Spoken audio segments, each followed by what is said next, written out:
جنگ می د جانان سر نصیب رب همیش کړی نور خدای بدل دی د تقدیر د خپل ویش کړی ډیر ارادي می د حرم د ورتلو کړی دی د غیر ارادي را تکبلی هم پکېش کړی یا می مل جوړ کړی د کعبه اشنی روزي سره یا می د محبوب کلی کې ټول عمر درویش کړی ډیر فاصله دی بنزما د جانان مسکی ټول فاصله رات نږدې لکه یو لیش کړی ختم می د زړه نه د نفس شیطان وسواس کړی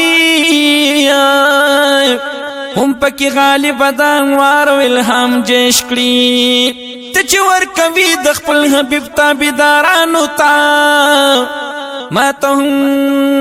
نصیب دوړ جهان کې دایش کړی بچ می بی ادب او ګستاخی ل پیغمبر نکړی قبر کې می بچ د غټ لړم د تیر نش کړی هم وی غټ ماران د بی ادب په قبرونو کې بچ می د خامار دلوی hebat هم لتش کړی تی وسیله شي ای جانان په محشر کې تی وسیله شي ای جانان په محشر کې کلا تورا مان چې د خپل رب مخې ته پیش کړی